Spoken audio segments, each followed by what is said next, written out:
Jericho, the first city on Earth? America or China? Hey everyone, tonight we're drifting far back. So far back, in fact, that history hasn't quite begun yet. There are no kings, no writing, no empires, just the first flickers of human settlement, the earliest whispers of what we'd later call civilization. So, if you've dimmed the lights, settled under your blanket, and are ready to let your mind wander, we're going to a place that might just be the first city on Earth. Not a metaphorical first, not a sort of urban settlement, but the real, physical thing. Walls, houses, and people who decided, for some unfathomable reason, to stop moving and stay put. We're talking about Jericho, a city older than writing, older than Egypt, older, even, than most of the myths that try to explain how we got here. And because the modern world can't resist turning everything into a competition, there's a question that always follows. Was Jericho really the first? Or could other ancient places, maybe deep in China or across the early Americas, claim the same ancient crown? Let's drift there, quietly. Because this story starts not with noise or glory, but with something much humbler. Mud, stone, and human curiosity. The idea of a city. The funny thing about cities is that they don't really make sense. If you think about it, why would anyone want to crowd together in a place where disease spreads easily? Food has to be imported, and everyone argues about land? It's deeply impractical, but practicality has never stopped humans before. About 10,000 years ago, after the last ice age began to loosen its grip, people in various parts of the world started doing something very odd. They stopped wandering. They built shelters that didn't move. They planted things that didn't run away. They stored food. And once you start storing food, you start needing walls, not for decoration, but to keep that food safe. From weather, from animals, and, inevitably, from other people who also like food. That, in essence, is how the first cities were born. Not from ambition or divine command, but from laziness and fear. And nowhere is this origin story more literal than in the dusty, wind-swept valley around the modern-day Jordan River, at a site called Tel es-Sultan, better known as Jericho, a city before cities. Now, when we say Jericho is old, we're not talking about a few thousand years. We're talking 9 to 11,000 years ago. That's several thousand years before the Great Pyramid was even an idea. At that time, the rest of the world was still figuring out which plants were edible and which ones were poison. Jericho, meanwhile, had already built walls, actual, physical stone walls arranged in a ring, with a central tower looming in the middle. Imagine that. A tower, 8 feet toit, 8 meters tall, built sometime around 8000 BCE. No bronze tools, no wheels, no written plans, just stone, bone, and determination. Archaeologists still argue about why they built it.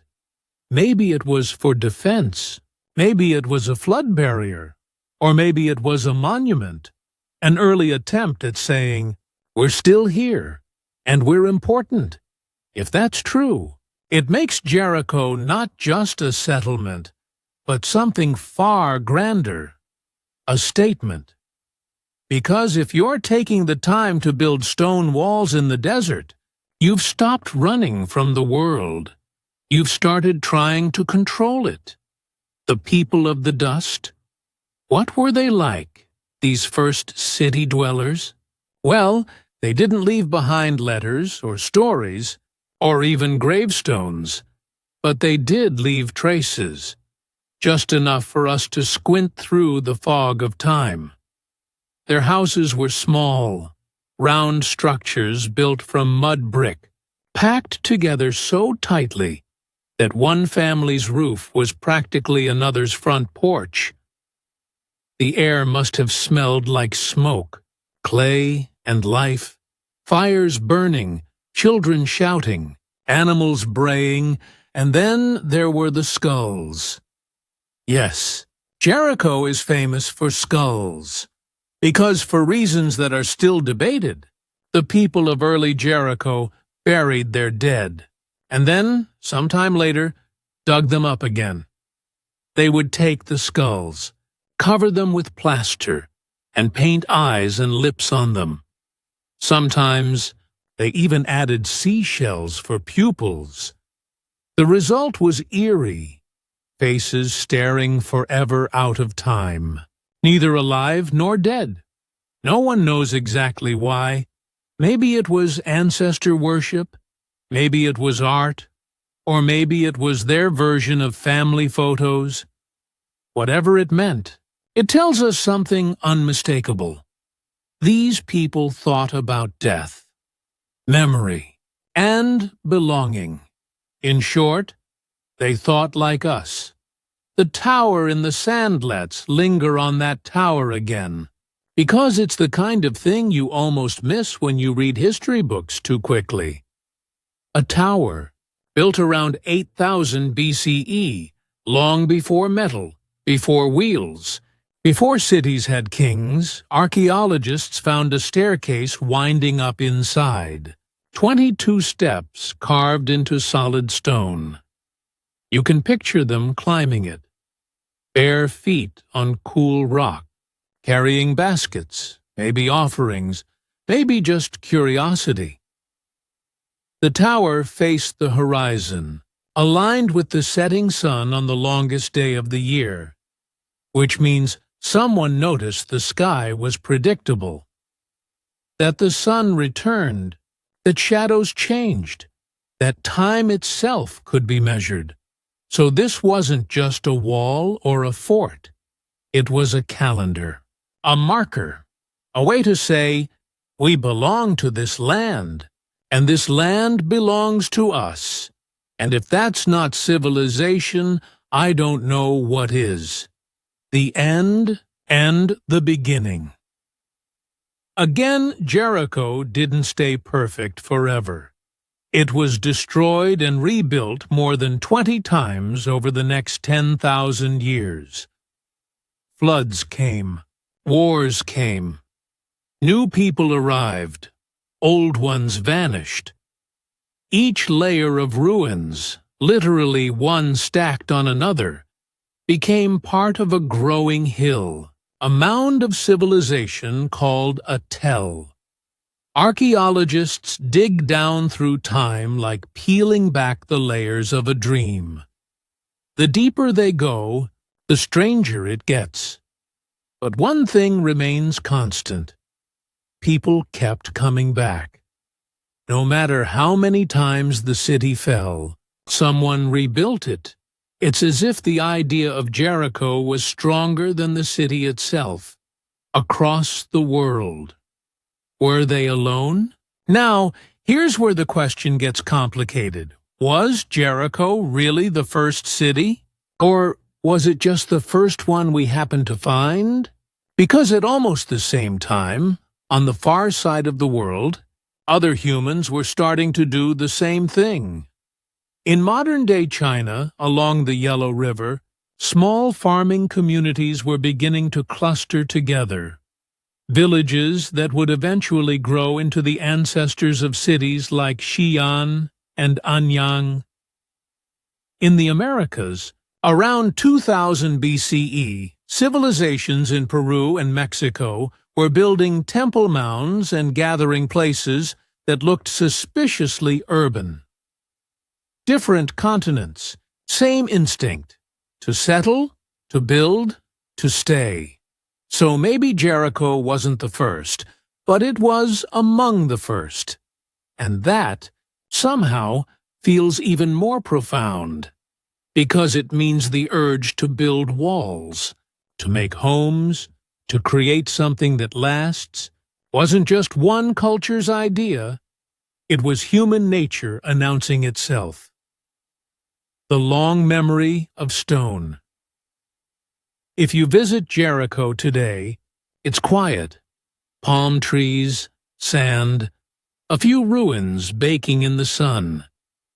The tower is still there, its stones worn smooth by time. Tourists take photos. Archaeologists brush dust from bones, and the wind moves across the plain, the same way it did 10,000 years ago. It's strange to think that in that silence lies the memory of the first city, the first people who looked at a landscape and decided to change it. To stay, to build, to belong, and even stranger that, all this time later, we're still doing the same thing, just with taller walls, faster tools, and a lot more noise. Maybe that's the real lesson of Jericho. That civilization didn't start with power or kings or temples.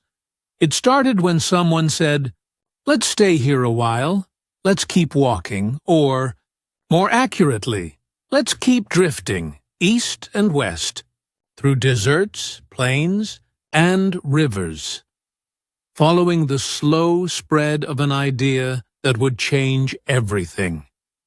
The idea of home. Because Jericho, old as it was, didn't exist in isolation, it wasn't a miracle that appeared out of nowhere. It was part of a pattern, a quiet, worldwide shift, happening almost simultaneously in different corners of the earth. And while none of these early people ever met, or shared a language, or even knew the others existed, they were all reaching for the same thing: stability, a place to belong, to plant, to store, to stay. You could almost call it the first global trend, long before fashion, before trade, before even writing. Humans were settling down. Everywhere, the world starts to build. Around the same time Jericho's walls were rising in the Jordan Valley, something similar was happening hundreds of miles away, in what is now central Turkey. The place is called Çatalhöyük, which, if you're wondering, roughly means forked mound. Not the most romantic name, but then again, neither is Jericho. Çatalhöyük was different. Where Jericho was built for defense, with walls and towers, Çatalhöyük had no streets, no walls, no gates. Instead, every house touched another, forming one enormous, honeycomb-like block of mud brick homes. You didn't enter through a door. You climbed up a ladder, across the roof, and dropped down through a hole.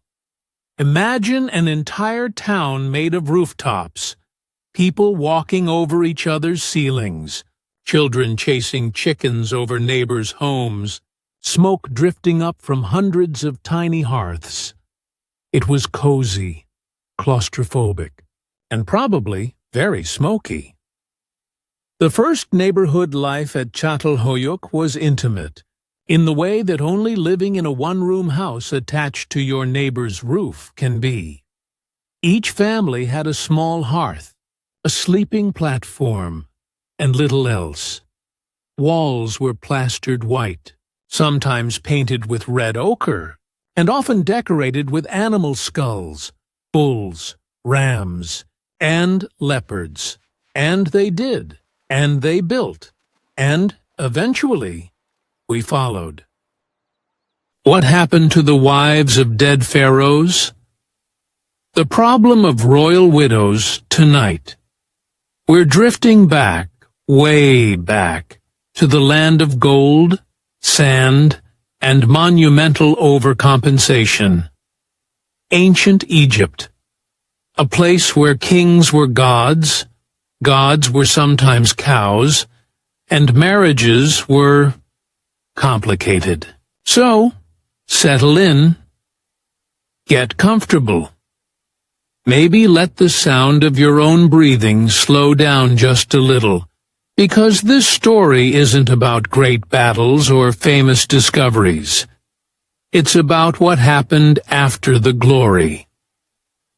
Specifically, what happened to the Ewe, women left behind when a pharaoh, divine, radiant, allegedly eternal, died.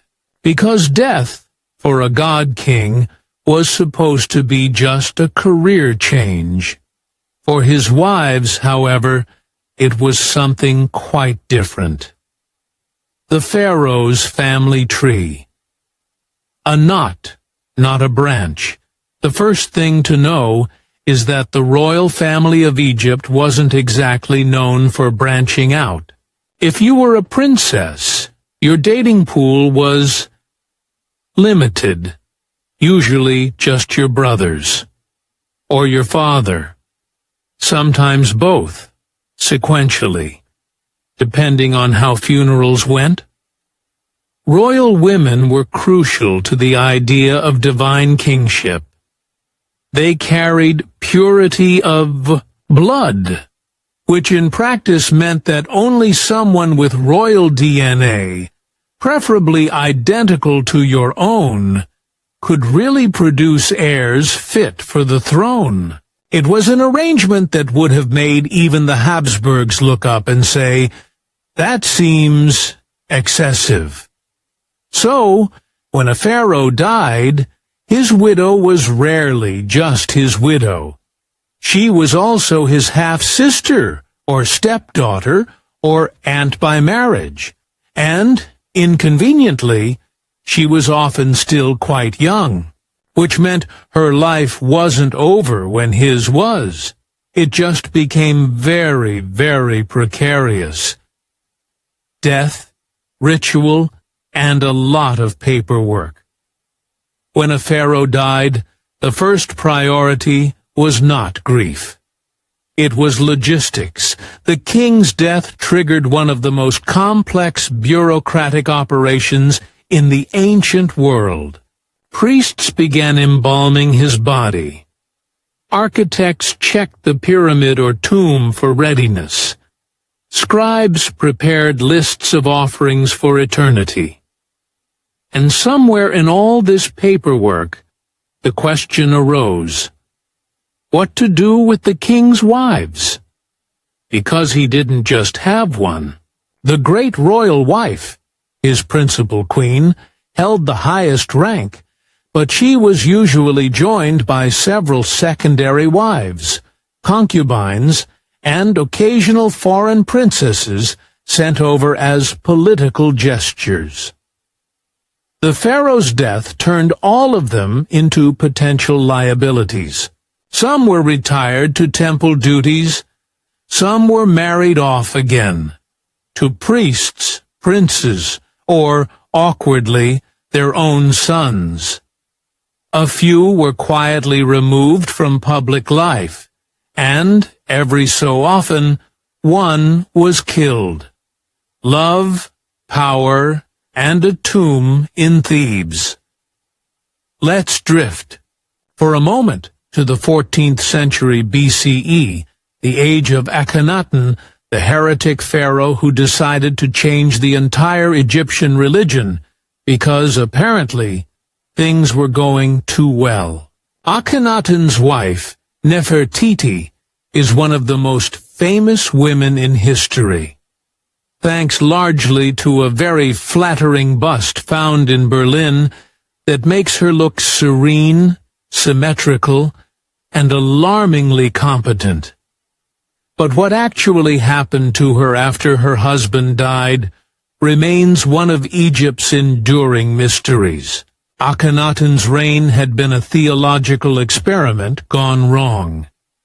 he abolished the old gods, closed temples, and forced everyone to worship Aten, the sun disk, a move about as popular as banning coffee in modern times. When he died, his widow was left in a religious and political vacuum. The empire was collapsing, the priests were furious, and the royal bloodline had narrowed considerably. Some historians believe Nefertiti may have ruled briefly as a female pharaoh under another name, Neferuaten or Smenkhkare, before being erased by her successors. Others think she simply vanished, perhaps murdered, perhaps retired, perhaps embalmed and hidden in a tomb still waiting to be found. Whatever her fate, her disappearance set the tone for how Egypt tended to treat inconvenient royal widows. Quietly, efficiently, and preferably out of sight. The widow's dilemma. You see, being a royal widow in Egypt was a delicate business. On one hand, you were revered. You'd shared a bed with a god. You'd given birth to semi-divine children. On the other hand, you were dangerous. You still carried royal blood. And if someone married you, they could claim divine legitimacy, which meant your body was a political weapon, and everyone wanted to control it. So, when a pharaoh died, the race began. Not for the throne, but for his widow. The Widow Who Wrote. A letter, one of the most astonishing stories from ancient Egypt, comes from the end of the 18th dynasty. It's sometimes called the Tale of the Desperate Queen. Around 1323 BCE, the pharaoh Tutankhamun, yes, that one, died suddenly at about 19. His widow Ankhesenamun was left alone, childless, and surrounded by ambitious courtiers. One of them, the elderly vizier A, seemed very keen to marry her. Understandably, she was less enthusiastic. So she did something extraordinary. She wrote a letter to a foreign king, the ruler of the Hittite Empire in what's now Turkey, asking him to send her a prince to marry. Her message, recorded in Hittite archives, is shockingly direct. My husband has died, and I have no son. They say you have many sons. Send me one, and he will be my husband. I will never take a servant of mine. It's one of the earliest examples we have of a royal woman trying to control her own fate. And it went about as well as you'd expect. The Hittite king, understandably suspicious, hesitated. Then finally sent a young prince named Zananza. The prince made it as far as Egypt's border, where he was promptly murdered. We don't know by whom, but shortly afterward, Ankhesenamun disappears from history. I married a royal widow, possibly her, and became pharaoh. Her tomb has never been found. If you ever wanted proof that ancient diplomacy was both brutal and deeply personal, this would be it. When the living joined the dead, not every queen got to vanish peacefully. Some were expected to accompany their husbands into the afterlife, literally. In early dynastic periods, Egypt practiced retainer sacrifice. When a pharaoh died, dozens, sometimes hundreds, of servants were killed and buried near his tomb to serve him in eternity. Dogs, horses, dwarfs, and wives were all considered eligible, By the Middle Kingdom, this practice had fallen out of fashion. It was expensive, and frankly, mummifying that many people was a lot of work. But echoes of it survived in more symbolic ways.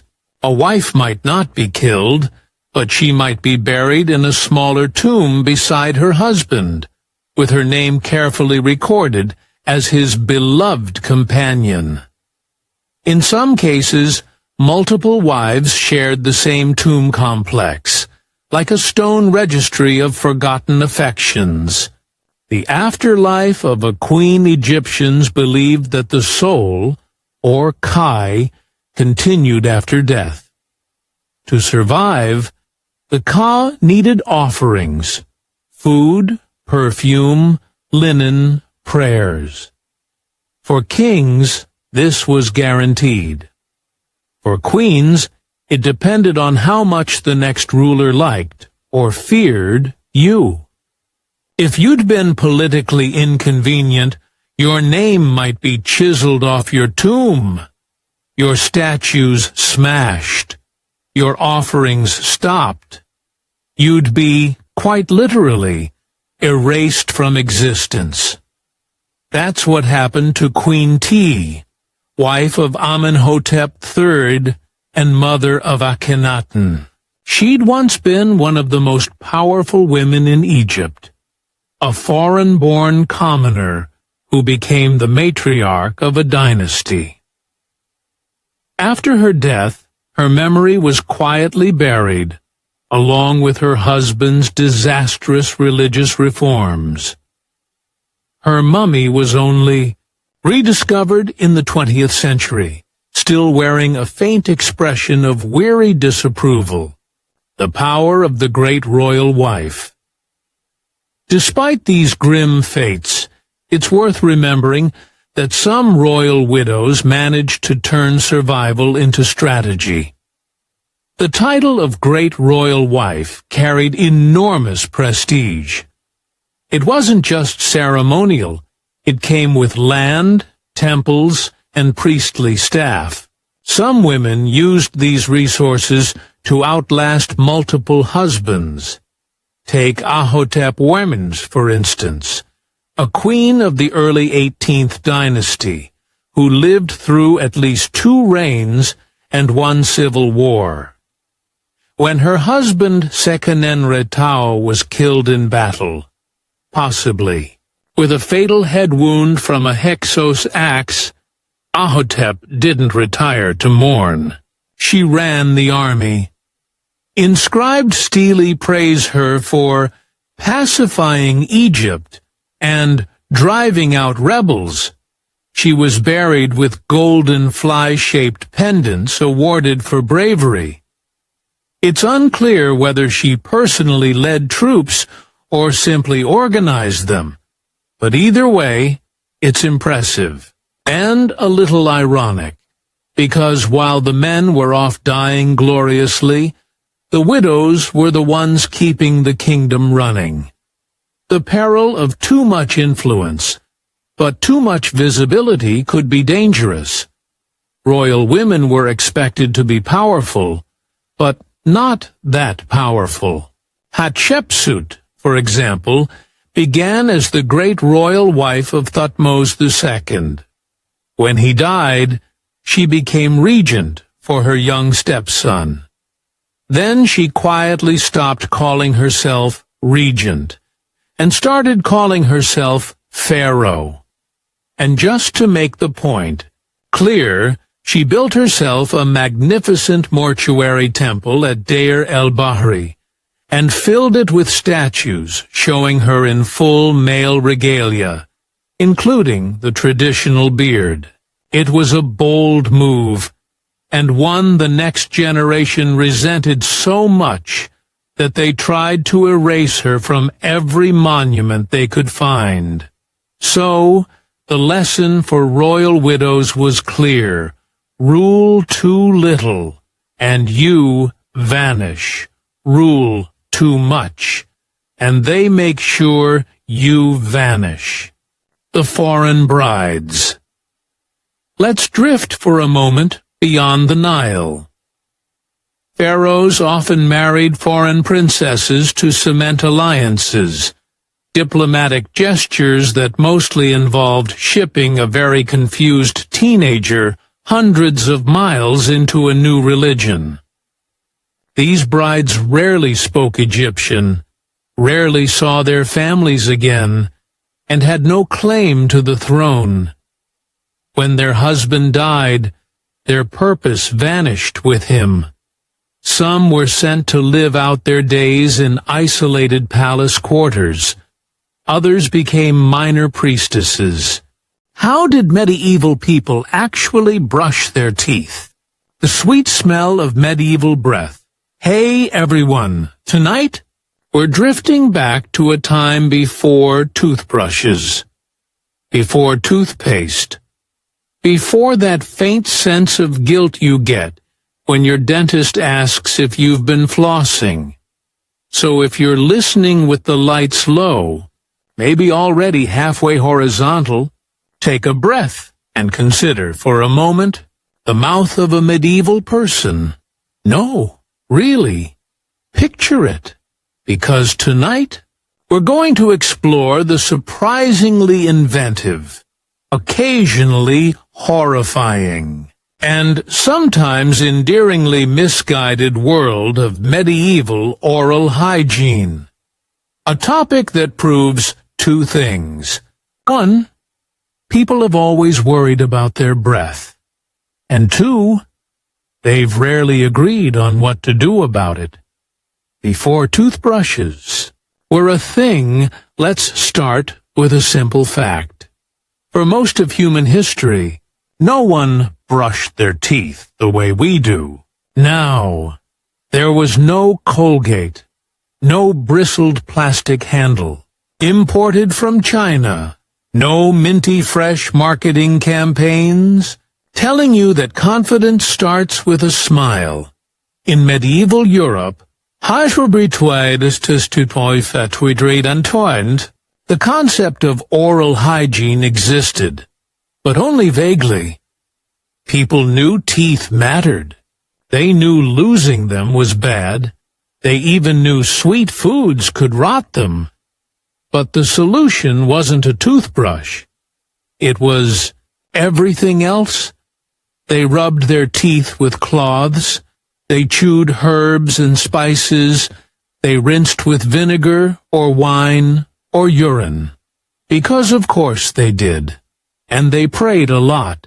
Because when you don't have fluoride, divine intervention feels like a reasonable backup plan. The medieval mouth. A survival story. It's worth noting that not all medieval mouths were disasters. People tend to imagine everyone from the Middle Ages as a toothless peasant gnawing bread like an exhausted badger. But archaeologists have found plenty of skeletons with fairly intact teeth. The main reason? Sugar, or rather, the lack of it.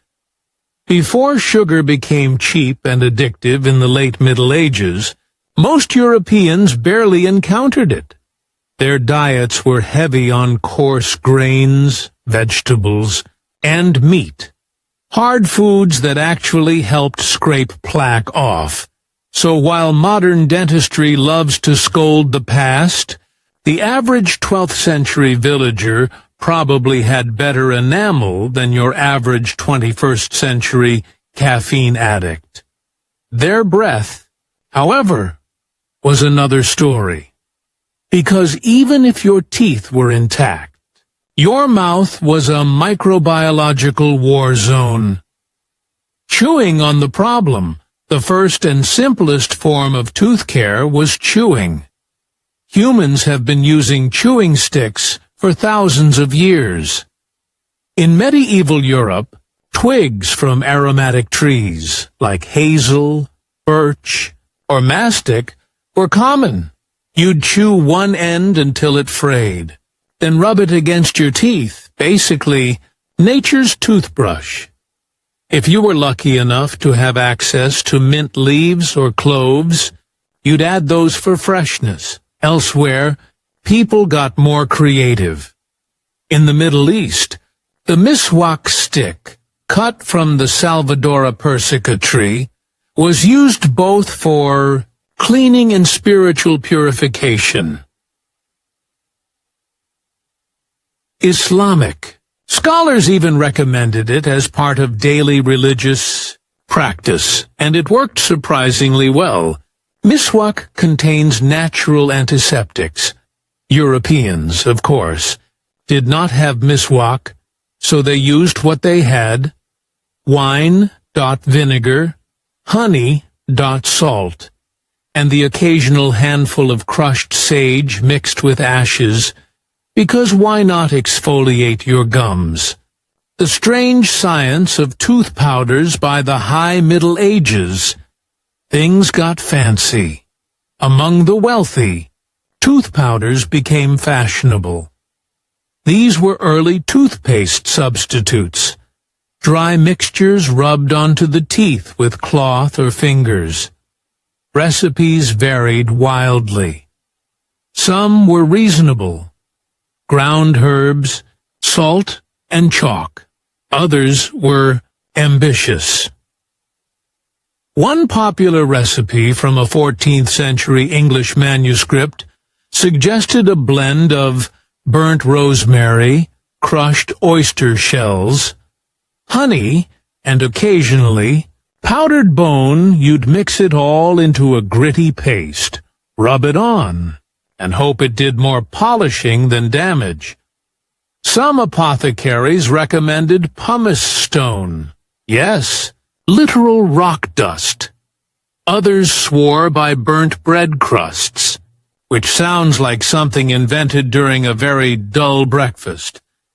And then there were those who added mercury or alum, because, as every medieval alchemist believed, if it tingles or burns, it's probably working. The rich smelled worse. It's easy to assume the peasants had the worst hygiene. But here's the twist. The wealthy often had the worst teeth. Sugar, when it did arrive in Europe, was a luxury. It came from the Crusades, imported at absurd prices, which meant the only people eating it regularly were nobles and clergy, the exact same group who had access to fancy tooth powders that didn't work. Medieval dentists, yes, they existed, began noticing that noble mouths were decaying faster than ever. One 14th century physician even remarked that the toothworms seemed to favor the wealthy. Toothworms, of course, didn't exist, but they made sense when you didn't yet know what bacteria were. If you had a toothache, you could try to smoke the worm out with herbs, or, if that failed, simply cauterize it with a hot iron inside your mouth. And this, in medieval logic, was considered self-care. Bad breath and good manners in polite society, though. The main dental concern wasn't health, it was breath. Medieval etiquette manuals. Yes, those existed too. Warned against offensive odors during conversation. Not because anyone cared about halitosis as a medical problem, but because it was socially awkward. There were solutions. Chew on cloves. Nibble parsley after meals. Rinse your mouth with wine. That one caught on fast. In monasteries, where silence was enforced, monks chewed mint and fennel not for fresh breath, but because they weren't allowed to say they needed it. It was dental hygiene by stealth. And yet, for every person carefully rinsing with vinegar, there were hundreds more for whom mouth care meant wiping a sleeve across your face and calling it a day. Dentistry. The career no one wanted, of course. Sometimes cleaning wasn't enough. Sometimes things went wrong, and when they did, medieval Europe turned to a very special kind of professional. The tooth drawer. These were traveling specialists, part barber, part surgeon, part carnival act. They carried pliers, string, and occasionally showmanship. They'd set up in town squares, yank teeth for a few coins, and toss the bloody results into a bucket for dramatic effect. People watched. They applauded. Children learned an important lesson about preventive care. For a while, barbers and dentists were the same profession. You could go in for a shave and come out with one less molar. Efficiency at its finest. And because anesthesia didn't exist, most procedures involved strong wine and the power of denial.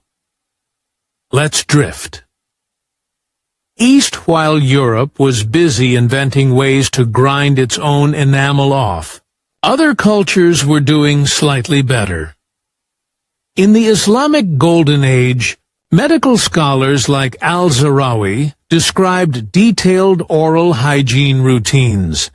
They used soft cloths, toothpicks, and the aforementioned miswak sticks. They even noticed that rough abrasives damaged enamel, centuries before modern dentistry caught up.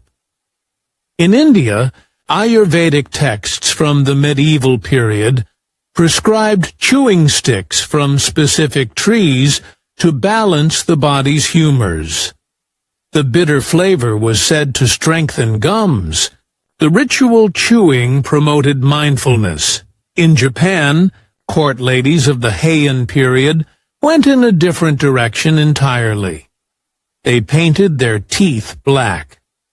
The practice was called ohaguro, and it wasn't about hygiene at all. It was a beauty standard.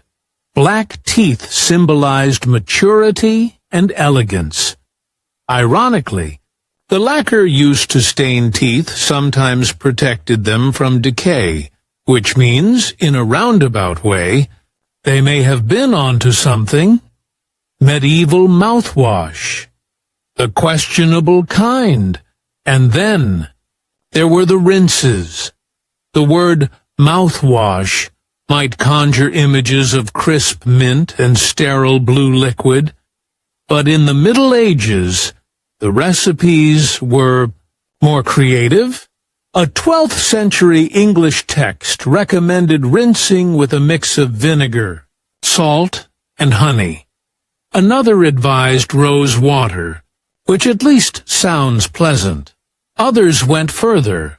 Boil sage in wine, strain it, and gargle.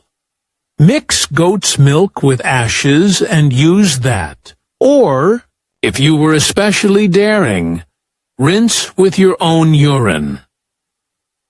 Yes, that was a real thing. It wasn't just medieval, either. Ancient Romans did it too.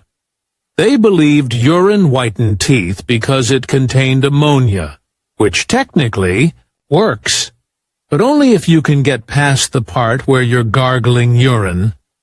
Most couldn't, but there were always a few overachievers. The Church's opinion on oral hygiene one might wonder what the Church thought of all this. After all, the medieval Church had opinions on everything from haircut length to when you could bathe. Interestingly, dental care wasn't controversial. Cleanliness, in moderation, was considered godly. Too much of it, though, could be vanity. So, brushing your teeth to avoid sin, fine. Brushing them to look attractive, dangerously close to pride. Some monastic rules even specified when monks could clean themselves, Usually before Sunday services, anything more frequent was worldly. So yes, in some abbeys, oral hygiene was technically a moral hazard. Let's drift back to the dinner table. Imagine, for a moment, a medieval feast. Long wooden tables, candles sputtering, plates of roasted meat, trenchers of bread, and more garlic than any modern deodorant could ever counteract. Afterwards, the nobles would rinse their hands in rosewater basins, and sometimes their mouths. Small bowls of perfumed water were passed around for refreshing the breath. A polite swish, a discreet spit, and you were ready for courtly conversation. And perhaps that's the main point.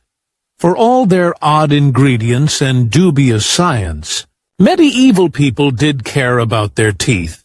They just defined care differently. What did medieval executioners do when there were no executions? The quiet days between deaths. Hey everyone, tonight we're drifting back to a quieter corner of medieval life, one that most people preferred not to think about. Unless, of course, they suddenly had to. We're talking about the executioners. The men who made a living ending lives, and more importantly, what on earth they did when there was no one to kill. So, if you've already brushed your teeth, set your phone to Do Not Disturb, and you're ready to drift into a strange but oddly peaceful slice of history, settle in, because tonight we're spending an hour and a half in the company of the loneliest men in the Middle Ages. Executioners were, in theory, an essential part of justice. They were supposed to stand as the cold, unfeeling hand of the law, precise, unflinching, and reliable. In reality, though, they were usually a bit drunk, slightly underpaid, and profoundly disliked. You see, for all the pomp of royal justice, the proclamations, the trials, the grand declarations of guilt, someone still had to do the messy part. Someone had to swing the sword, and that someone was usually a man no one wanted to stand next to at church. In most European towns, the executioner's position was hereditary, which is to say, your father killed people for a living, and so would you. Not because it was glorious, but because no one else wanted to marry into your family. It was less a career choice, and more a generational curse. And when the gallows were quiet, when crime was down, or mercy was in fashion, these men still had to survive, because executioner wasn't a part-time gig. You didn't just hang up your axe and start a bakery. You stayed the executioner, even when there was nothing to execute. Let's drift, then, into one of those long, quiet stretches of medieval time. The market's closing. The candles are low, and somewhere near the edge of town, in a small, slightly nicer house than you'd expect, sits the executioner. Contrary to popular imagination, many of them lived fairly comfortably, at least financially. They were often paid well for their services. After all, no one else wanted the job. But they were also social pariahs. So while their homes were larger, their tables cleaner, and their coin purses heavier, few people ever came to visit. It's a peculiar balance. Wealth without respect. Comfort without company. a kind of medieval purgatory. Part 2, the butcher, the healer, and the garbage man when there were no beheadings to perform. Executioners found other uses for their skills. After all, precision with a blade was valuable, and a strong stomach even more so. Many of them doubled as butchers. 3D, same hands that decapitated criminals on Tuesday, might be neatly trimming pork by Friday. Customers often didn't ask too many questions. It's best not to think too hard about whose head those knives had last touched. Others became surgeons of a sort, not the university-trained, Latin-speaking kind, but the practical, scarred, and slightly frightening kind who actually knew how to cut without killing. If you needed a limb amputated or a boil lanced, you went to the executioner. He had experience with anatomy, just from the less voluntary side of it. One 16th-century German executioner, Franz Schmidt, kept a meticulous diary of his work.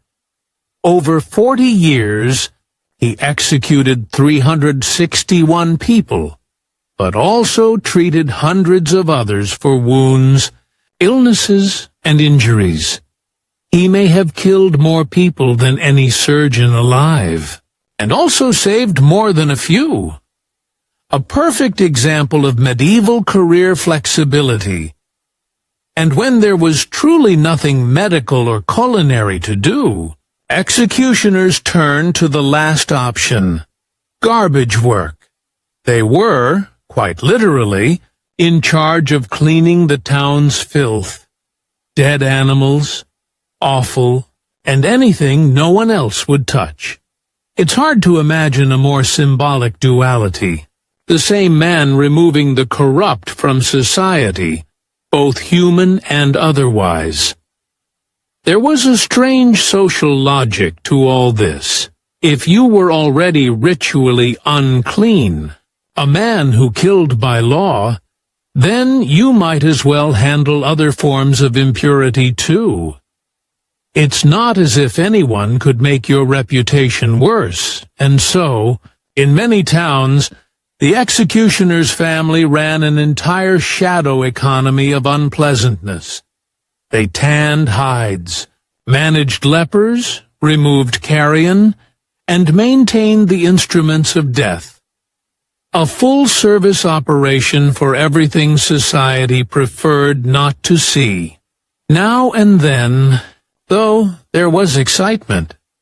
A nobleman might be scheduled for decapitation, which required a sharper sword and steadier hand than usual, or a witch burning, which brought out half the town to watch. These were, in a grim sense, holidays for the executioner. But on most days, life was quiet.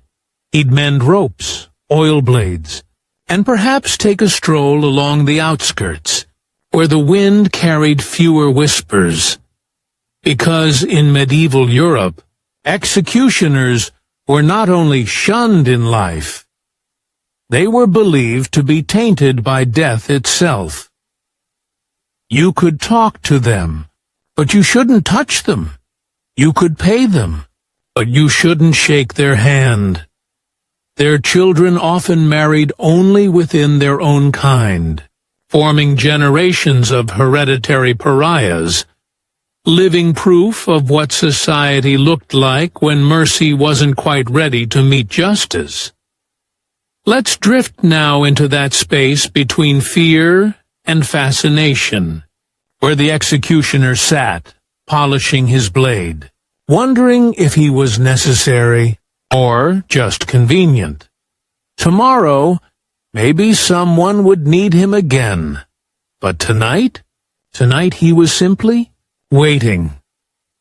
Part 3. The executioner's reputation, being hated, was part of the job description. But oddly enough, Executioners were also feared and respected, in a way that made most people deeply uncomfortable. They held what some believed to be supernatural power. After all, they dealt daily with death, the raw, literal boundary between this world and the next. Their touch could supposedly heal. Though few would admit to seeking it, in parts of Germany, it was said that if an executioner's hand brushed your neck, it could cure scrofula, a form of tuberculosis. Medieval medicine was, as ever, delightfully inconsistent. This gave rise to one of history's stranger social phenomena: people despising the executioner publicly, yet sneaking to his door at night for a cure.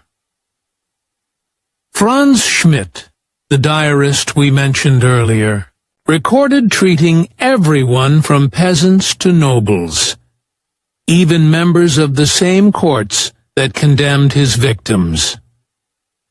He was trusted with health, but not humanity. A useful ghost among the living. There were occasional efforts to elevate the executioner's status. Kings, realizing how essential they were, sometimes granted them official uniforms or tax exemptions. But no matter how much silver or silk they received, nothing could erase the smell of death from their profession. They might live in a fine house near the gallows, but no neighbor wanted to borrow sugar from them. Some executioners, understandably, leaned into the role. If you were going to be feared, you might as well earn it. They cultivated theatrical styles, wearing distinctive cloaks, masks, or insignia to set themselves apart. The line between justice and spectacle was always thin, and the executioner stood right on it. Others, though, longed for normalcy. A few even sought forgiveness. Franz Schmidt eventually retired, becoming a respected physician. In 1617, Emperor Ferdinand II officially restored his honor, effectively saying, "You may stop feeling cursed now," which must have been quite a relief after 40 years of public decapitations. But for every Schmidt, there were dozens whose names never survived. They lived, worked, and died in silence, performing the most public acts of violence in total social isolation. Imagine living on the edge of town, barred from church, whispered about in the market, but called upon in times of necessity. A life of paradoxes, indispensable yet untouchable, wealthy yet despised, powerful yet profoundly alone. It's the sort of life that sounds romantic in hindsight, until you realize it mostly involved cleaning up after hangings and drinking alone. So tonight, we're going to talk about how people in the Middle Ages actually dealt with bad smells. We'll wander through marble corridors, candlelit chambers, and rooms full of secrets to see what daily existence looked like for the people who kept the machinery of empire quietly humming. For now, though, take a breath. The night is long, and history, as always, is patient. To them, the goal wasn't a perfect Hollywood smile, it was avoiding visible rot, tolerable breath, and enough remaining molars to chew your bread by 40. By that standard, they were doing fine. Before you drift off, we'll pause here for a moment, somewhere between vinegar gargles and powdered bone, to take a quiet breath. Because in Part 2, we'll explore what happened when medieval teeth finally gave up.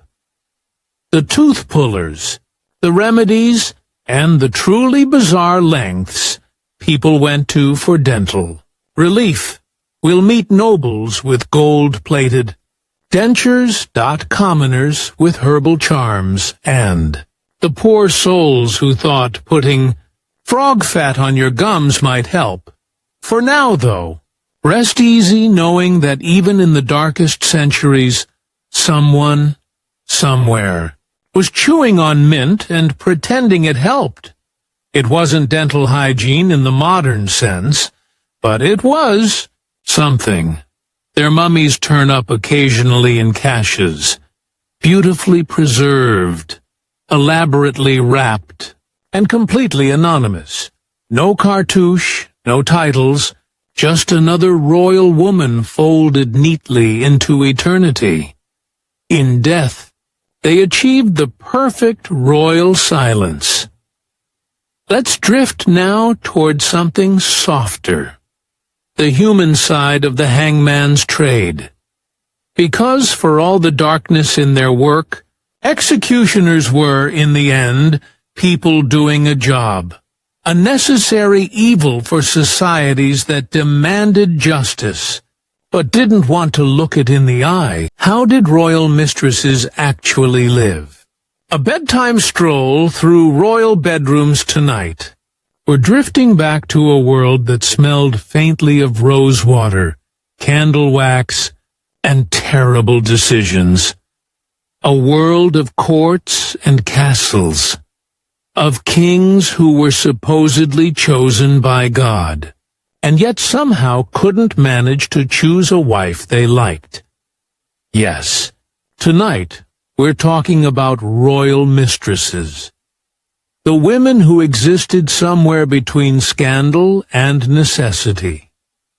Part companion, part political pawn, part very well-dressed scapegoat.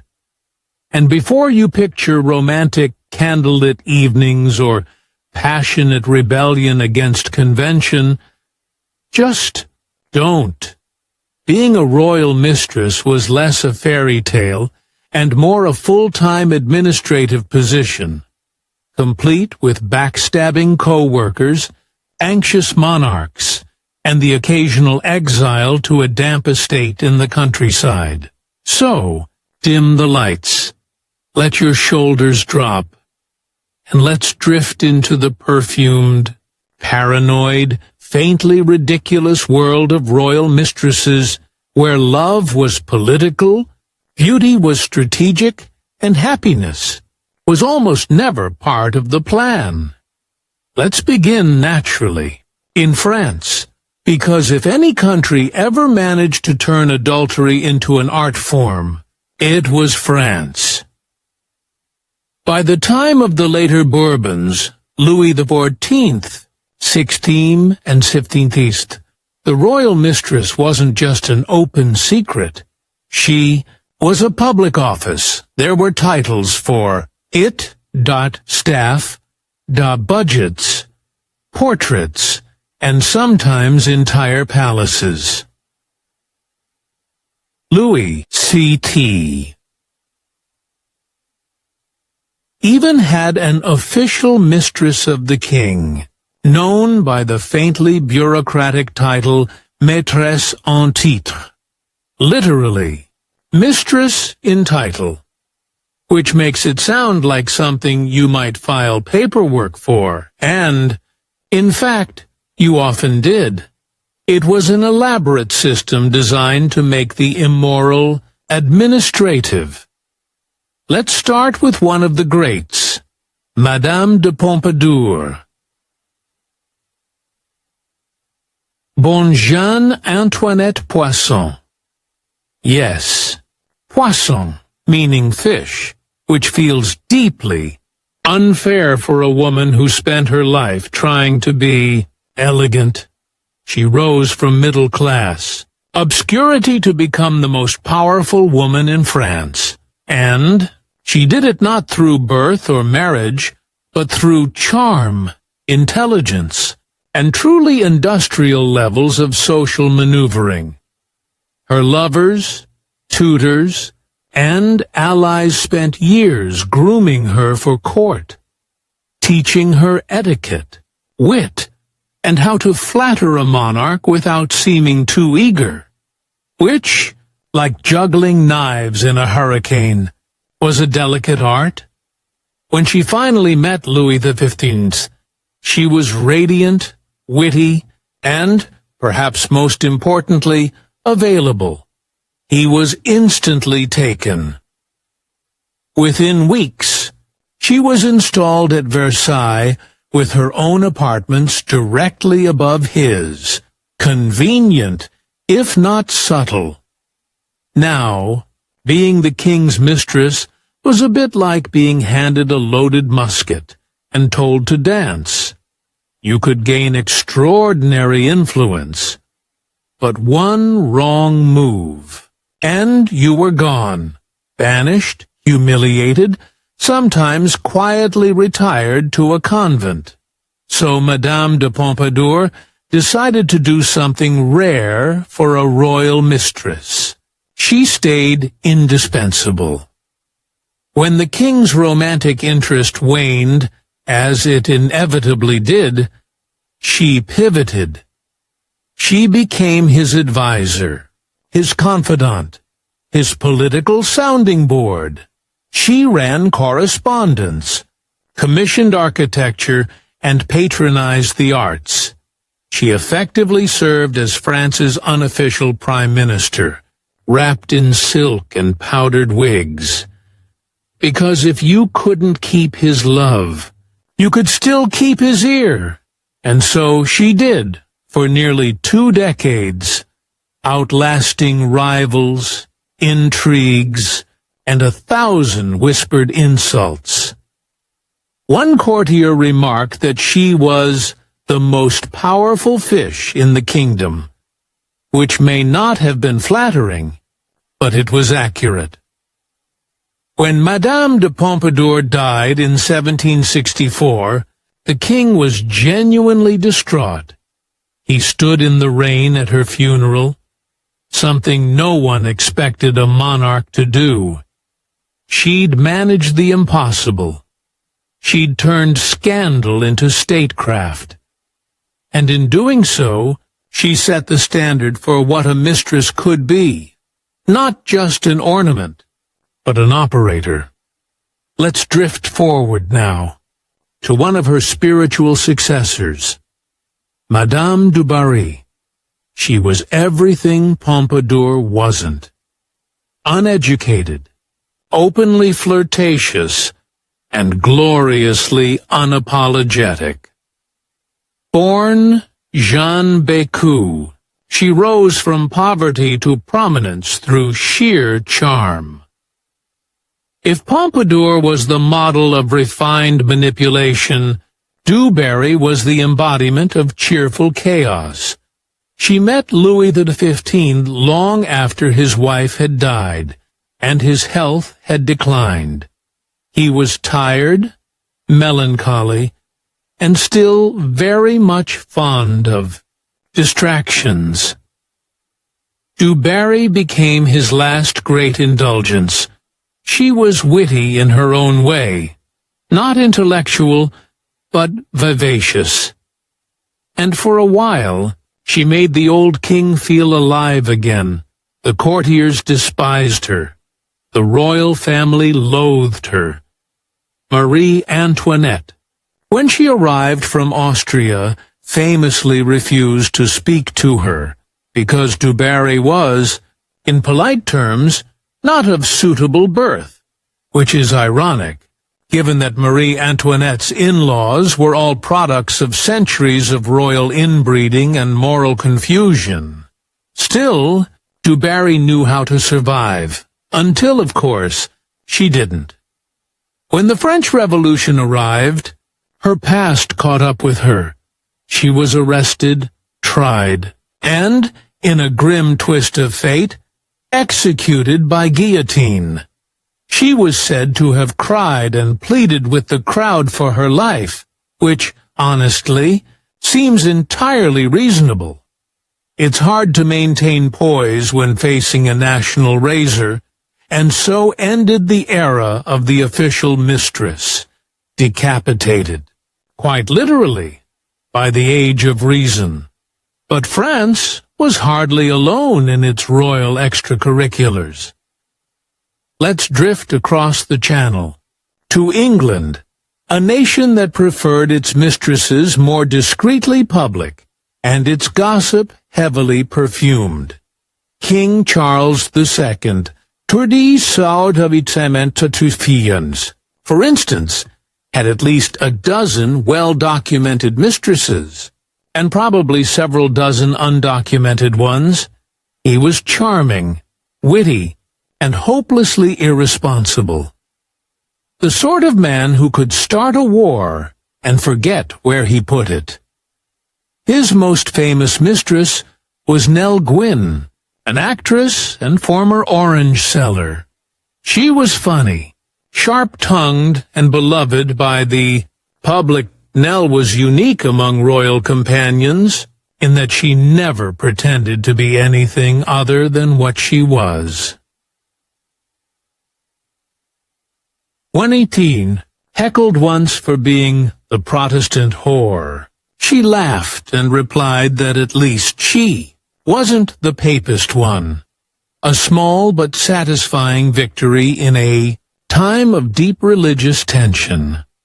Unlike the French mistresses, who wielded political influence like a fan, Nell's power was purely personal. She made the king laugh, and perhaps, for a few quiet years, feel human. She bore him 2 sons, one of whom was given the title Duke of St. Albans, because apparently all it took to become nobility was timing. When Charles died, he reportedly told his brother James, "Don't let poor Nellie starve," which is the kind of royal compassion that would have been much more useful before he died. Other English kings followed suit, sometimes discreetly, sometimes not. George I kept his mistress in Germany, and never bothered to learn English himself. George II brought his mistress, Henrietta Howard, to court and gave her official rooms directly across from the Queen's, because subtlety was not a Hanoverian virtue. Henrietta was clever, calm, and deeply tired.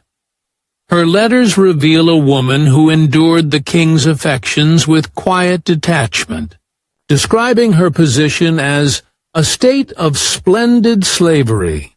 She tolerated his temper, his vanity, and his general mediocrity with dignified exhaustion. The real royal endurance test.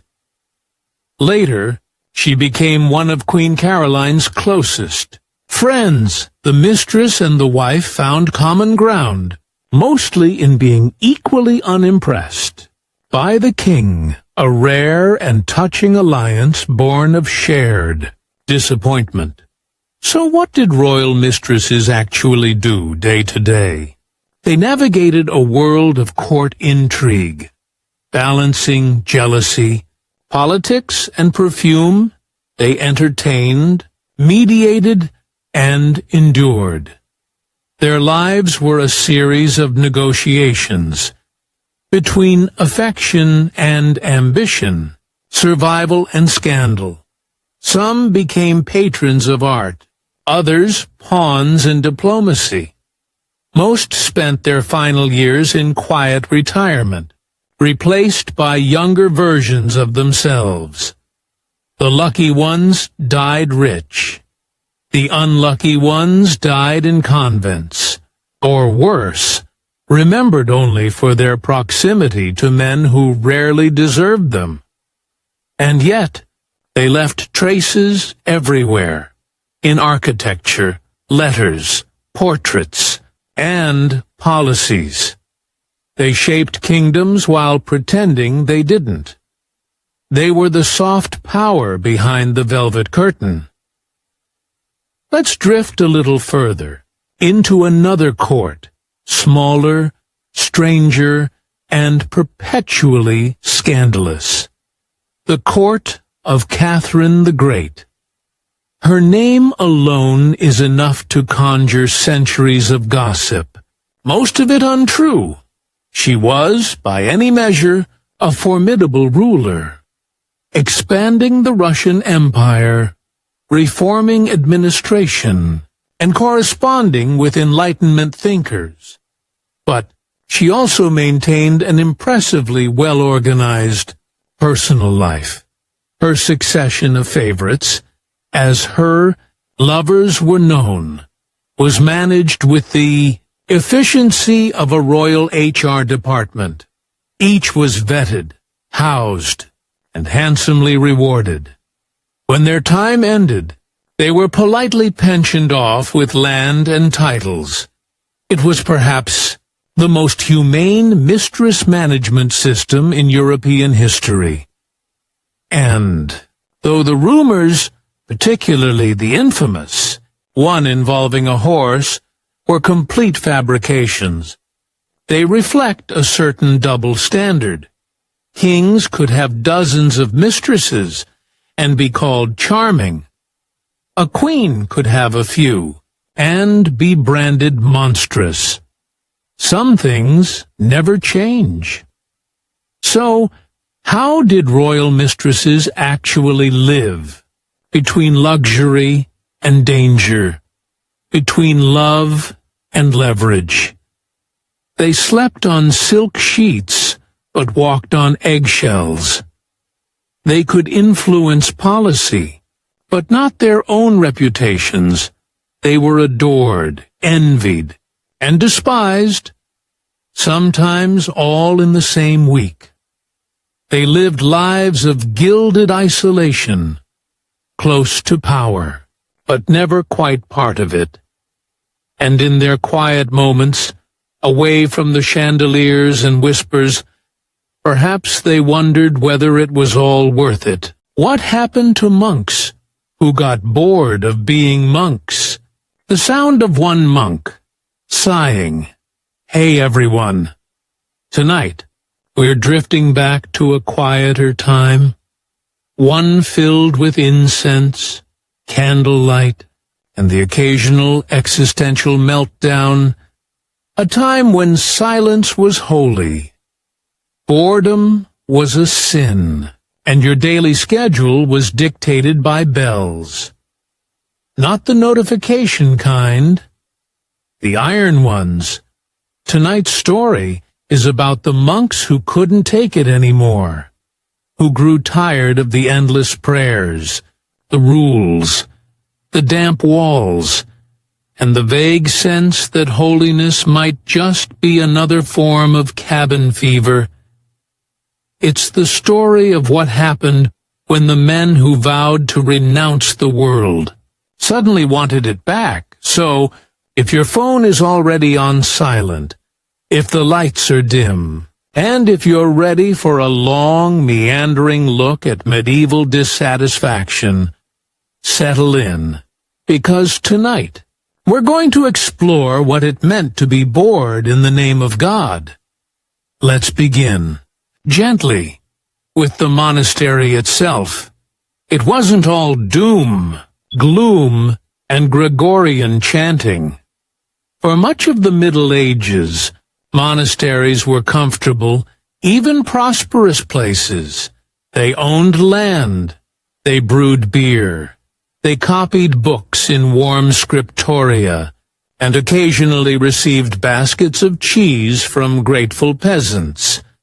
But within that tidy, prayer-scented stability lurked monotony. The monastic day was carefully structured, divided into 7 or 8 sessions of prayer, work, and reading. The monks woke before dawn to chant matins, sometimes around 2 in the morning, then drifted through a rhythm of labor, meals, and more prayer. It was a life designed to quiet the mind, discipline the soul, and suppress all earthly distractions. Unfortunately, it also suppressed joy, spontaneity, and, occasionally, the will to live. Even early monks noticed the problem. In the deserts of Egypt around the 4th century, one monk complained of being so bored that he wanted to die or flee. He described staring at the sun to see if it would move faster, a kind of ancient clock-watching. They called this feeling acedia, a Greek word meaning spiritual apathy or no care. It was a blend of boredom, depression, and restlessness. The kind of malaise you might feel after too many Zoom meetings, but with eternal damnation as the subtext. Acedia was considered deadly serious, one of the so-called 8 evil thoughts that later evolved into the 7 deadly sins. It wasn't laziness. Exactly. It was worse, losing interest in salvation itself. Imagine being bored not just at work, but bored with existence. That was acedia. The noonday demon, they called it, because it usually struck around lunchtime, when even the holiest monk would begin to wonder if perhaps he should have been a shepherd instead. Monks fought acedia in various ways. Some took up extra work, copying more texts, sweeping more cloisters, even self-punishment. Others wandered into the wilderness to pray harder, and a few simply walked away. Leaving a monastery wasn't as easy as slipping out after Compline. You had made vows, poverty, chastity, obedience. Breaking them was seen as a sin, and often a legal offense. Yet, plenty did it anyway. The records are quietly full of vanished brothers, monks who disappeared one night and reappeared weeks later in taverns, villages, or suspiciously near brothels. Chroniclers describe them as runaway monks, though that makes them sound more dramatic than they were. Mostly, they just wanted a break. Some returned in shame.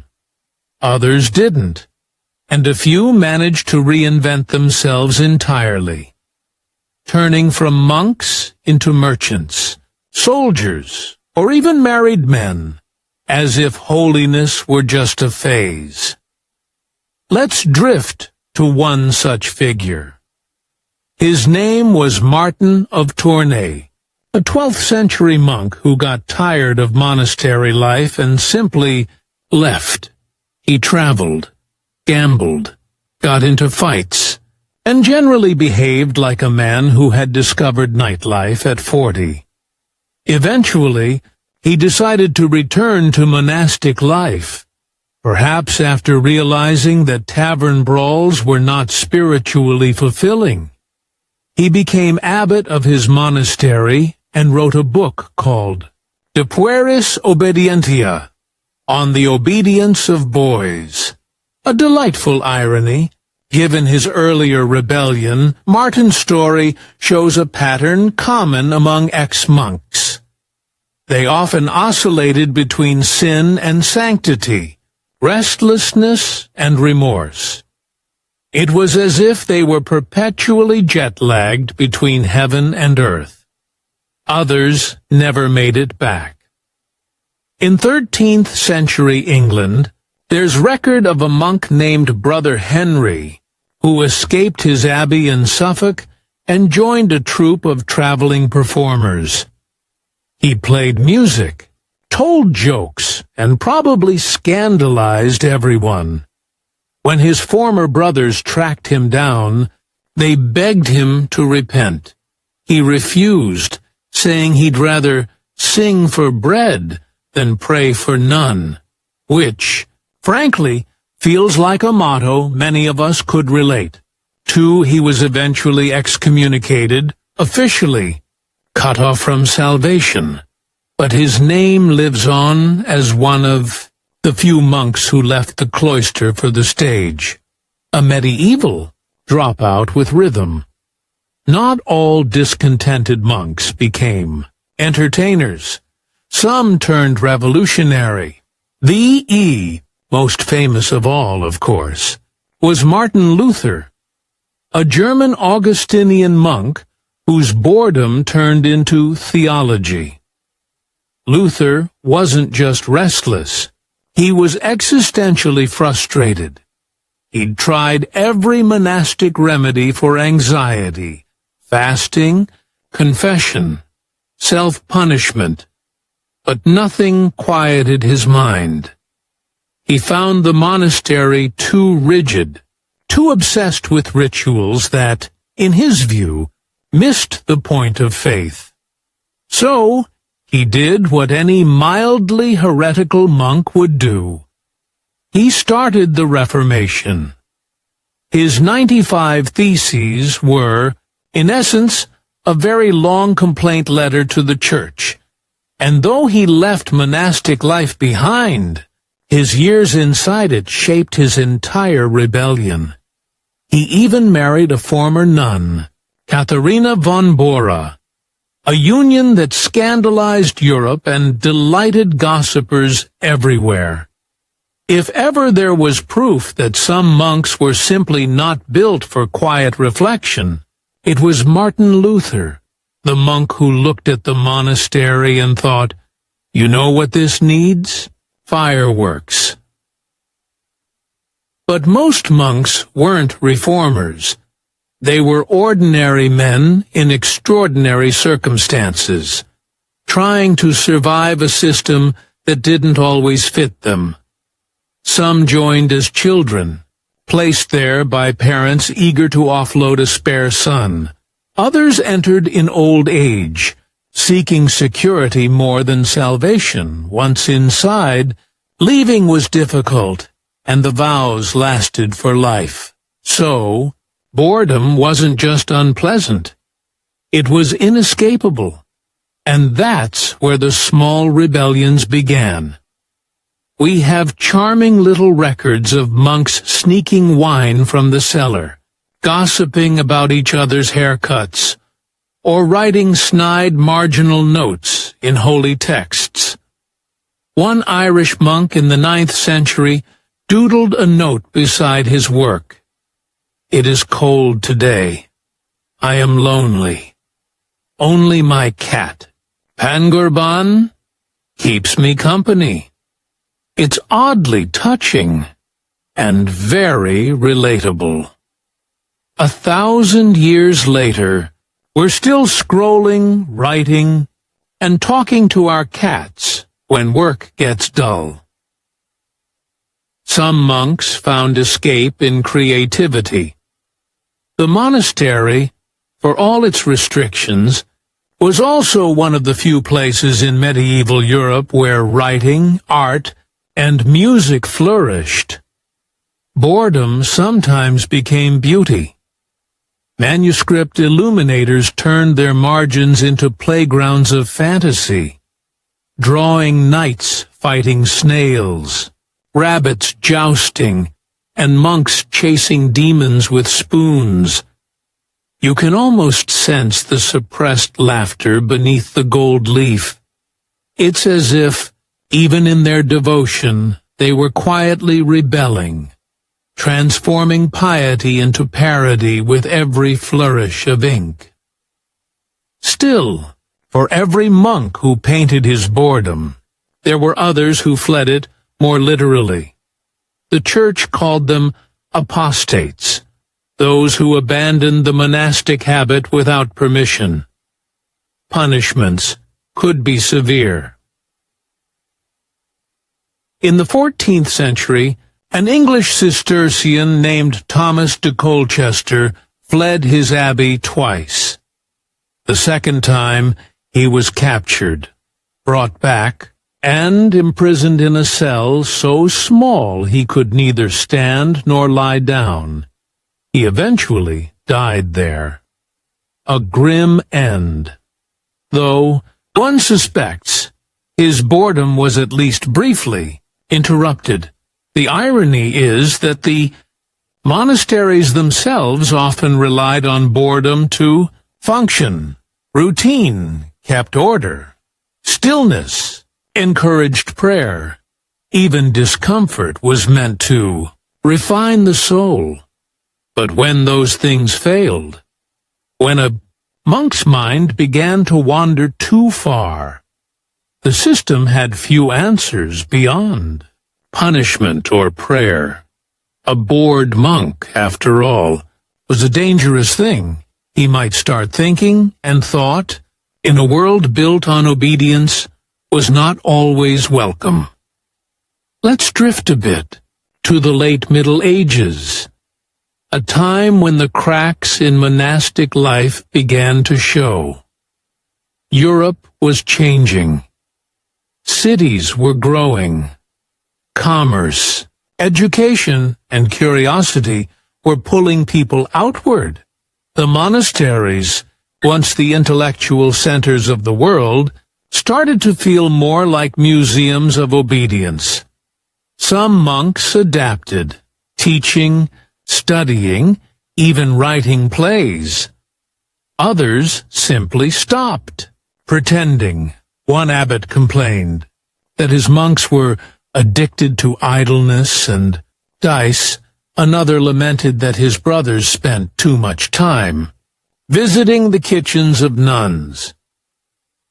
Delicately phrased way of saying exactly what you think it means. By the 15th century, the stereotype of the lazy, gluttonous monk had become a European cliché. Satirists loved them, waddling through taverns, pockets jingling with church silver, occasionally remembering to pray. It wasn't entirely fair, but it wasn't entirely wrong either, because once a system built on silence starts allowing laughter, the silence doesn't come back.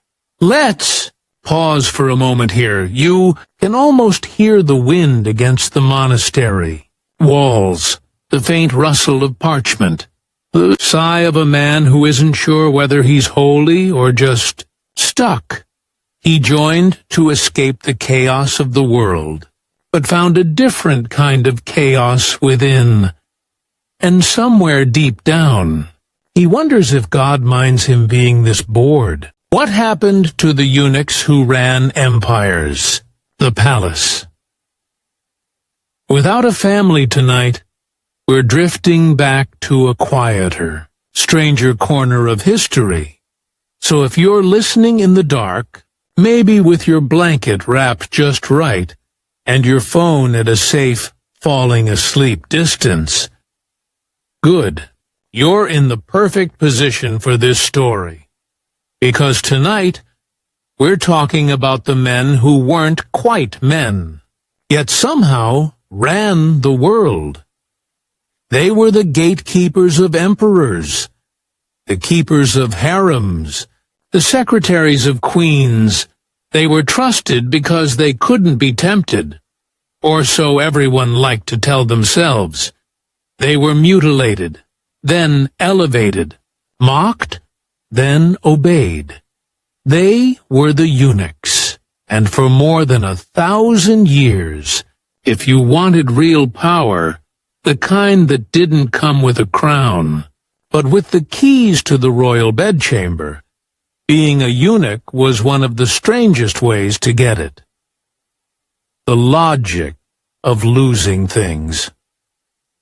It's hard, from a modern perspective, to grasp how widespread this system was. In Europe, it sounds medieval and barbaric, which, to be fair, it was. But the practice wasn't confined to a single time or place. The imperial courts of China, the Byzantine Empire, the Abbasid Caliphate, the Ottoman harem, all had their armies of eunuchs. In each of these societies, the logic went roughly the same way. If a man was deprived of his capacity for desire, he could be trusted to guard women, money, and secrets. It's an assumption that says far more about how little anyone trusted intact men than it does about eunuchs themselves. And so, boys, usually poor ones, were taken, purchased, or kidnapped, and subjected to an operation that would define them forever. Sometimes it was partial, sometimes complete. The methods varied. The outcomes rarely did. Those who survived, because many didn't, would spend the rest of their lives existing in an in-between state. Not quite man, not quite woman, but something socially useful to both. It was, in essence, a system that weaponized bodily harm into bureaucratic loyalty. A brief pause to consider bureaucracy. If you've ever worked in an office, you may have noticed that some people climb the ladder not by brilliance, but by simply outlasting everyone else. Now imagine that same principle. But applied to the imperial palace, a small, self-contained world where gossip, access, and survival were the only currencies that mattered. That was the eunuch's domain. They were everywhere, polishing the emperor's seals, recording decrees, guarding the royal treasury, managing the kitchen, overseeing the harem, and, of course, whispering in their master's ear. They were both invisible and indispensable, which is a very dangerous combination. Because when you're invisible long enough, people forget that you're also watching. The palace as a machine. Let's start, gently, in imperial China, where eunuchs became an entire political class. Their history runs deep, at least as far back as the Zhou dynasty, nearly 3,000 years ago. But it was under the Ming dynasty, from the 14th to 17th centuries, that they became the true shadow government. The Ming emperors were complicated. Many preferred hobbies like carpentry, alchemy, or never leaving their rooms, which meant someone had to run the country. Eunuchs were handy for that. They had no family ties, no dynastic ambitions, no legitimate heirs. They could be loyal only to the throne. Or, at least that was the theory. Reality, as usual, had other plans. By the time of Emperor Yongle, eunuchs controlled vast ministries. They had their own intelligence service. They ran the secret police. Some commanded armies larger than provincial governors. One of the most famous was Zheng He, the admiral who led China's great treasure fleets in the early 1400s. He was a eunuch from Yunnan, captured as a boy, who went on to command voyages that reached as far as Africa. He brought giraffes back to the emperor. He led hundreds of ships. Not bad for someone the empire technically didn't consider a complete man. But back in the capital, the eunuchs who didn't go sailing were busy perfecting the fine art of political sabotage. There was even a saying, "When the eunuchs prosper, the dynasty falls." It wasn't just poetic pessimism, it was a historical pattern. The eunuch's dilemma. You might wonder what life was like for these men beyond the intrigue. The answer, deeply lonely.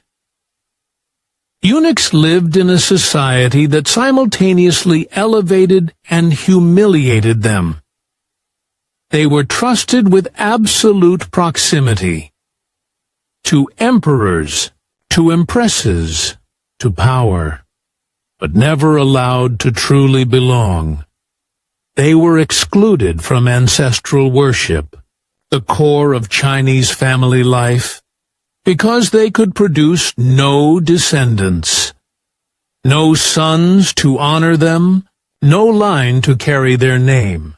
In a culture built on lineage, this was a quiet kind of death. Many tried to compensate through surrogate families, adopting sons unofficially, or building small social circles within the palace.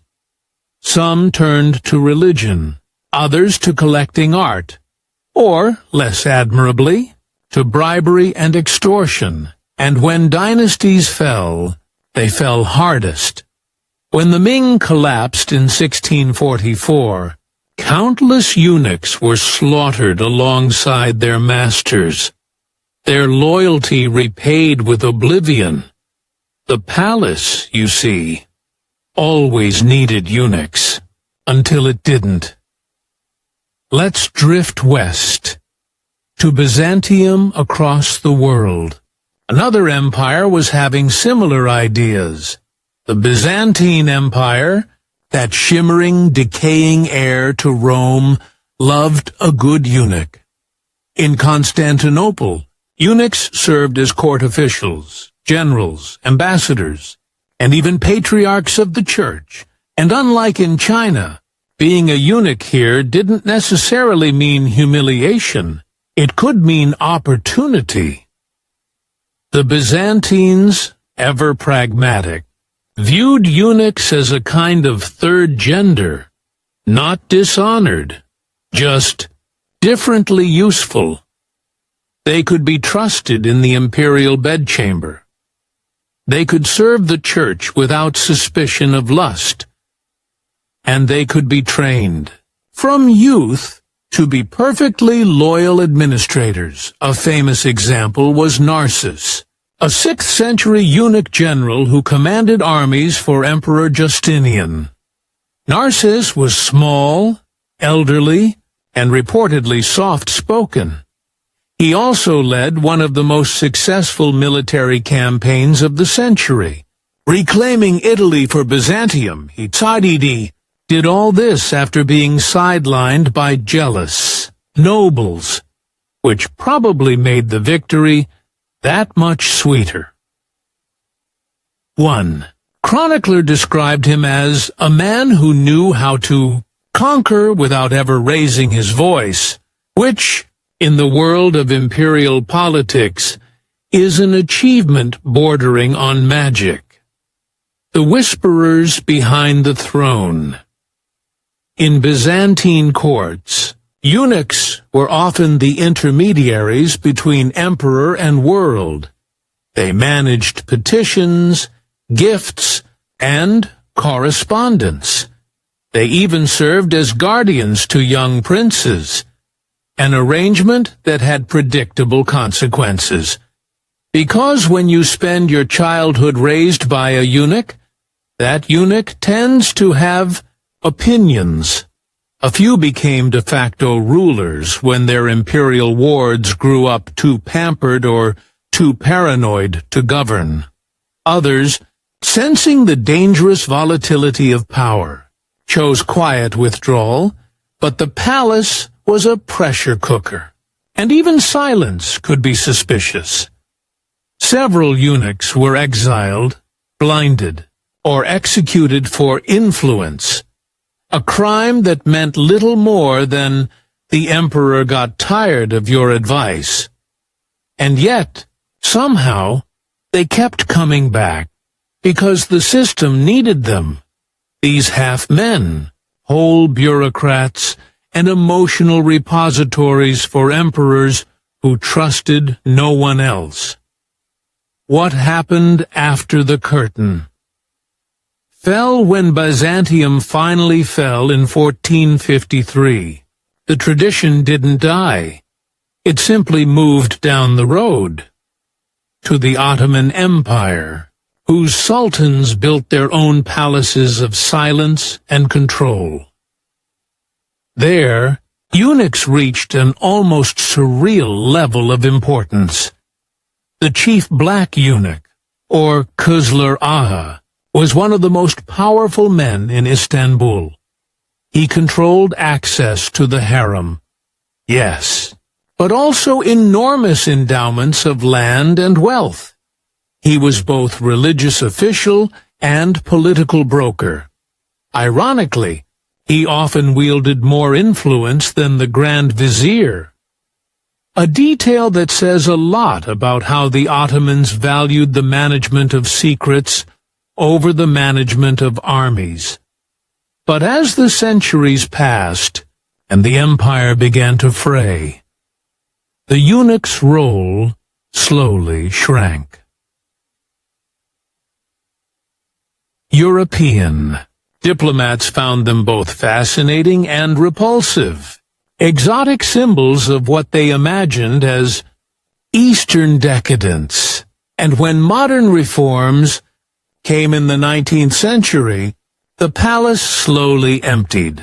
By the early 20th century, the last eunuchs of the Ottoman court were elderly, quiet men, caretakers of an empire that no longer existed. Some stayed on as museum guards when the Topkapi Palace became a relic of its own past. There are photographs of them, frail, neatly dressed, faces worn smooth by time, posing beside marble fountains and silk cushions that once symbolized absolute power, men who had outlived the world that created them.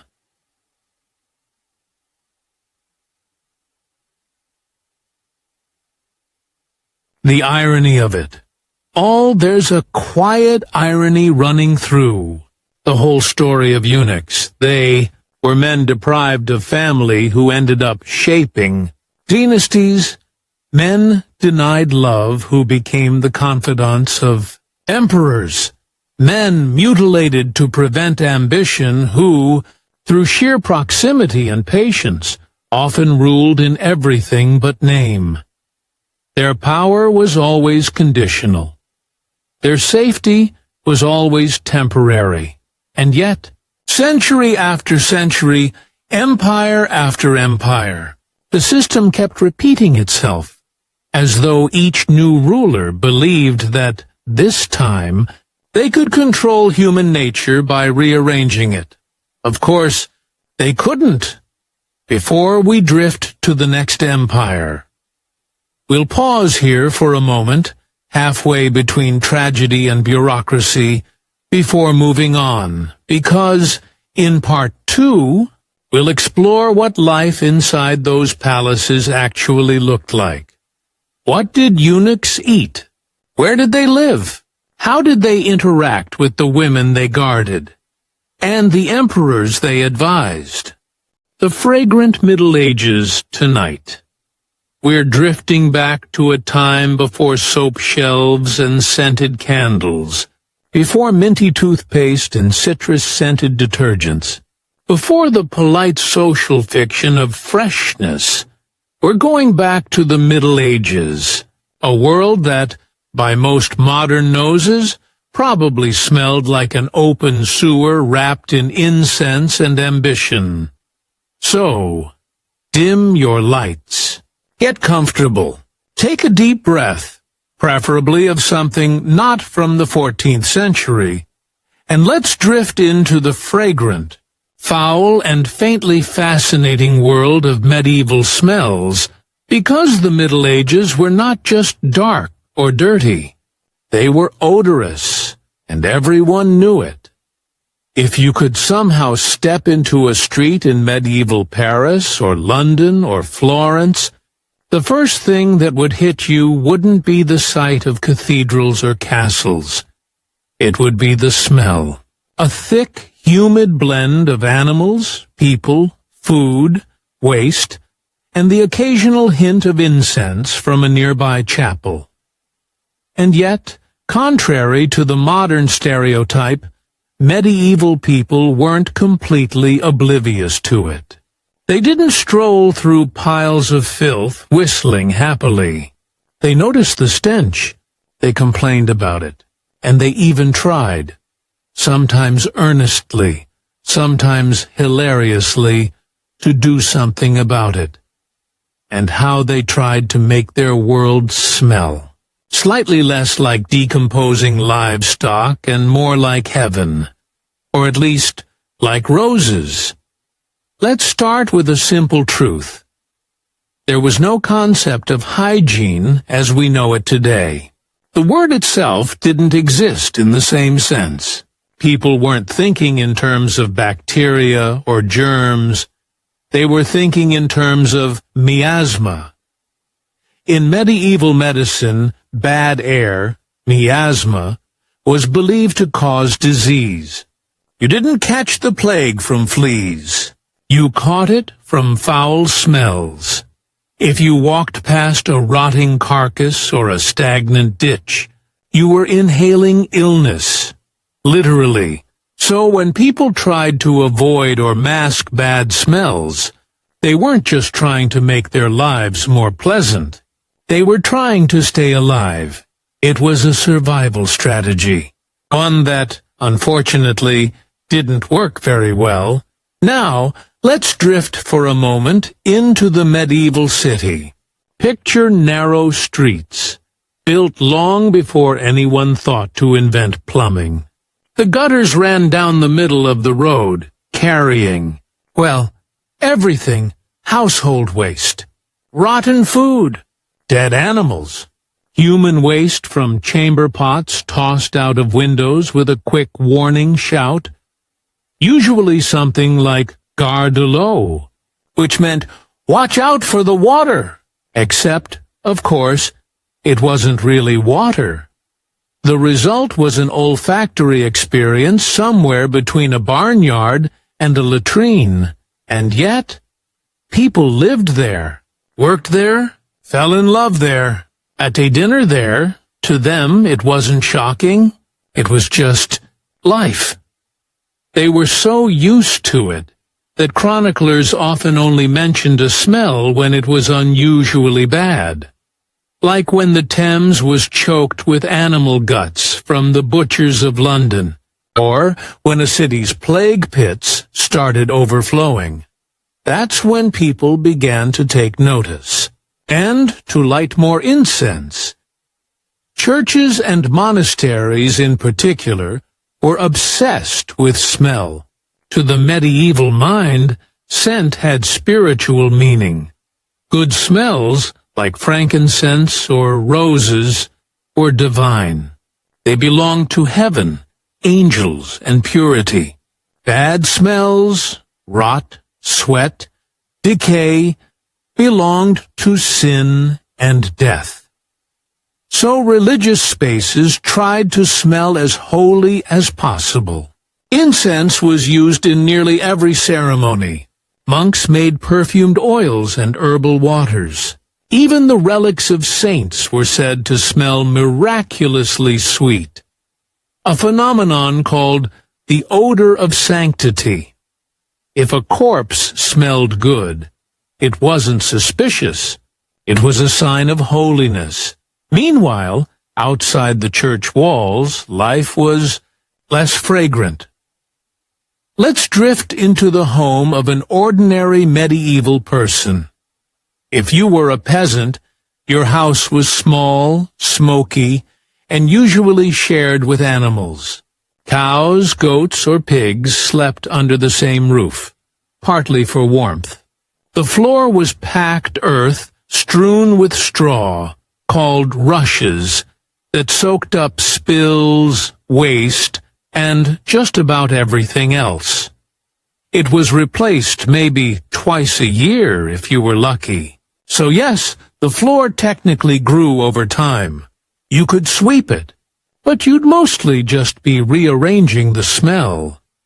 To improve things, people would scatter herbs. Mint, lavender, thyme, rosemary, on the rushes. It was called strewing herbs, and it helped to mask the worst of the odor. Not eliminate it, just distract from it. Think of it as the medieval version of Febreze, except you couldn't buy it, and it came with spiders. Bathing is one of those subjects that tends to get wildly misrepresented. There's a popular idea that medieval people never bathed, that they were perpetually filthy, with centuries of accumulated grime. But that's not quite true. They did bathe, just not in the same way or as often as we do, and their motivations were more spiritual or social than hygienic. Public bathhouses existed across Europe. Many towns had them, and people went not just to wash, but to relax, eat, and socialize. In some cases, a little too socially. By the late Middle Ages, many bathhouses had reputations that were less than pure, which, naturally, led the church to disapprove, because of course it did. By the 16th century, bathhouses were closing down, blamed for spreading disease and sin. After that, people started bathing less often. Instead, they relied on linen shirts, changed frequently, to absorb sweat and oils. Clean linen was the sign of cleanliness, not soap and water. You could be considered clean without touching a drop of water, as long as your shirt was freshly laundered. It's not the worst idea, really, until you remember that washing linen meant hours of beating it in cold water with lye soap. So, perhaps not every day. And what about perfume? Medieval people loved scent. At least the wealthy ones did. Perfume was considered both luxurious and medicinal. It was made from rosewater, orange blossom, musk, civet, and ambergris, a waxy substance produced in the intestines of sperm whales, which was somehow more appealing when you didn't know where it came from. Wealthy men and women would carry pomanders, small metal balls, filled with herbs and perfumes, attached to their belts or worn around the neck. It wasn't just a fashion statement. It was a defense mechanism against the deadly miasma. If the air smelled bad, you could just hold your perfumed ball up to your nose and inhale safety. Pomanders were, essentially, medieval gas masks, only prettier. But what about those who couldn't afford such finery? Well, they made do. People burned herbs in their homes. They hung bunches of lavender or sweet flag in doorways. They sprinkled vinegar on floors and walls, believing it purified the air. And when the plague came, as it often did, people turned into walking air fresheners. They carried posies of flowers, bundles of herbs, or handkerchiefs soaked in vinegar. That famous nursery rhyme, "Ring a ring o' roses," might even refer to this. The pocket full of posies was quite literal. A handful of sweet-smelling plants meant to ward off disease. It didn't work, of course, but it smelled better than despair. Let's drift now into the royal court. Because while peasants were scattering herbs on their floors, kings and queens were bathing in rosewater and surrounding themselves with clouds of perfume strong enough to stun a horse. Take the court of France, for example. Perfume was an industry there by the 13th century. The nobility were obsessed with scent. Each room had its own fragrance, from jasmine to musk. Gloves were perfumed, as were wigs, letters, and even furniture. In some palaces, perfumes were burned in braziers to disguise the smell of, well, everything else, because despite all the luxury, medieval palaces smelled terrible. They had no proper plumbing. The toilets, called garderobes, were often just holes leading to pits or moats. In some castles, the privy emptied straight into the courtyard below, which must have made gardening a dangerous sport. There were no air fresheners, so nobles relied on herbs, perfumes, and constant ventilation, which helped slightly, unless the wind changed. And yet, here's the interesting part. People liked strong smells. Perfume wasn't supposed to be subtle. It was supposed to announce your presence. A nobleman entering a room was expected to smell expensive. In fact, one medieval writer claimed that a sweet odor was the mark of a virtuous person, while a foul one was a sign of sin, which probably made confession awkward. Smell was moral. It was social. It was status. You could be filthy and still be fashionable, as long as you smelled of roses and musk instead of pigs and onions. Let's drift on that note for a moment, because the medieval world, for all its filth, had a very refined sense of scent. They noticed smells far more acutely than we do. Without chemical cleaning products, synthetic perfumes, or processed foods, everything had a stronger, more organic scent, good and bad. The air itself was more alive. They wrote about smells in ways that feel strangely intimate now. The fragrance of a lover's hair, the odor of holy relics, the stench of battlefields, all were part of their emotional vocabulary. It wasn't just about avoiding bad smells. It was about interpreting them. Smell was a kind of knowledge. You could literally sniff out corruption, sin, or sickness, which, to be fair, sometimes worked. And that's where we'll pause for now, because in the next part, we'll drift deeper into the medieval nose, exploring how physicians, monks, and perfumers tried to control smell, how it shaped medicine, morality, and even politics, and how, somehow, a world that smelled so awful could still be convinced that scent was sacred.